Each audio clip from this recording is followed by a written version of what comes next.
बहुत से लोग आज भी सेवकाई में आते हैं, सेवा करते हैं, लेकिन इनमें से आप सोच के देखिए कितने होंगे ऐसे जो कलीसिया की सेवा करने आते हैं। मतलब वो ये सोचकर आते हैं कि मैं अपनी जान तक निछावर कर दूंगा उस कलीसिया के लिए जहां पर मैं सेवा कर रहा हूं।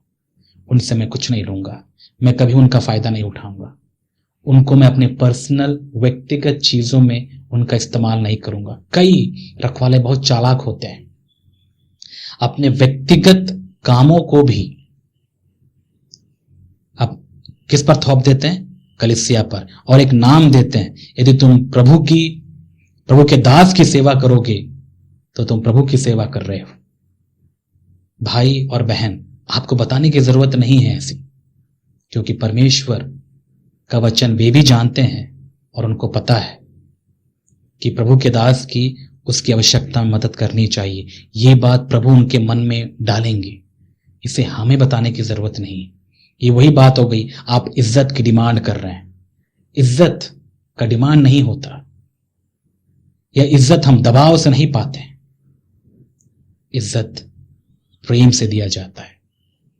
जब आप प्रेम रखेंगे तो आपको भी इज्जत मिलता है। ऐसे रखवालों से सावधान रहिए जो आपको व्यक्तिगत कामों में आपका इस्तेमाल करते हैं। क्या कभी आपने ऐसे लोगों को देखा? मैंने देखा है। यहां तक कि घर के कपड़े तक धुलवाना, घर सफाई में हाथ बटाने के लिए कहना, सब्जियां लाने के लिए बाजार भेजना, और ऐसी ऐसी बहुत सारी बातें हैं। कलीसिया के रखवालों को यह शोभा नहीं देता। कलीसिया के रखवाले पता है क्या सोचते हैं? ये जो विश्वासी हैं ये उनके नौकर हैं।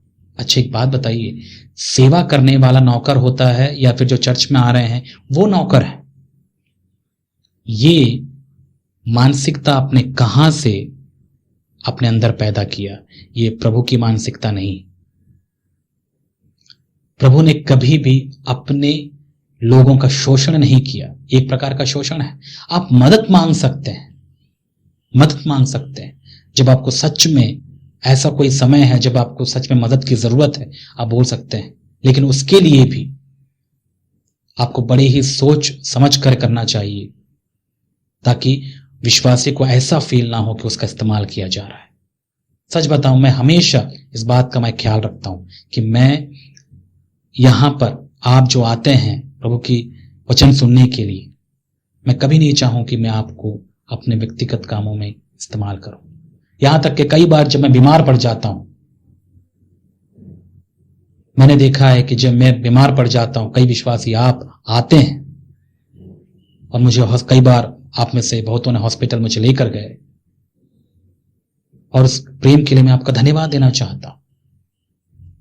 लेकिन मैं हमेशा से इस बात का ख्याल रखा कि आप मेरे नौकर नहीं हैं, आप प्रभु में मेरे भाई हैं। तो हम जब भाई भाई या बहन भाई बहन हैं तो हमें एक दूसरे का शोषण नहीं करना चाहिए। विशेष करके ऐसे रखवाले जो ऐसा काम करते हैं, उनको तो सच में उन पर हाय है। ये प्रभु के स्वभाव से विपरीत है, प्रभु के स्वभाव से विपरीत है। अपना ही पेट भरने वाले रखवाले, अपना फायदा ढूंढने वाले रखवाले, अपना व्यक्तिगत काम करने वाले रखवाले। और सोच के देखिए, ऐसी कलीसियाओं में यदि ऐसे रखवाले होंगे तो कलीसियाओं का क्या हाल होगा। और इसीलिए तो कलीसिया वाले ऐसे रखवालों की इज्जत नहीं करते। लेकिन हां, कई बार मैंने यह भी देखा है ऐसे रखवालों की इज्जत भी होती। ये मुझे नहीं समझ में आता। कई बार जो सच्चाई से प्रभु की सेवा करता हो, कई बार उसको इतना इज्जत नहीं मिलता। लेकिन कई बार जो ऐसे ऑर्डर दे के, आज्ञा दे के, अपना व्यक्तिगत काम करवा के, अपने सारे व्यक्तिगत कामों में उनका शोषण या फिर इस्तेमाल करके जो ऐसे काम करते हैं, उनकी बहुत इज्जत होती है।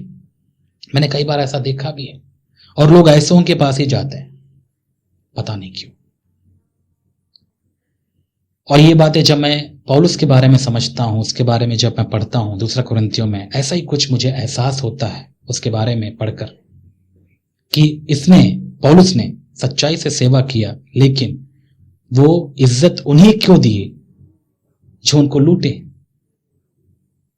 जो उनको अपने बारे में प्रचार करने वाले लोग थे। उनकी ही वे लोग सुने, उनको ही उनको इज्जत मिली, उन दिए हो। लेकिन पौलुस जैसे सेवा करने वालों को कलीसिया इज्जत नहीं देती।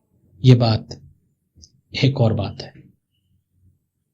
सो आइए मेरे प्यारे भाई और बहन, जो आज हमने सीखा इस बात पर हम गौर करें। और यहूदा चाहता था कि ऐसे विश्वासियों, ऐसे रखवालों से ये विश्वासी सावधान रहे। और मैं भी आपको यही बात कहना चाहता हूं, ऐसे रखवालों से आप सावधान रहें, क्योंकि वे आपका इस्तेमाल करेंगे। वे रखवाले भले ही बाहरी तौर पर दिखते हों, लेकिन उनका जो उद्देश्य है, अंदरूनी जो उनका उद्देश्य है, वो आपको लूटना चाहते हैं, आपको बर्बाद करना चाहते हैं। विशेष करके आपकी आर्थिक, आपके पैसे या फिर जो संसारिक जो भी आपकी आशीषें हैं, उन पर इनकी नजर होती है।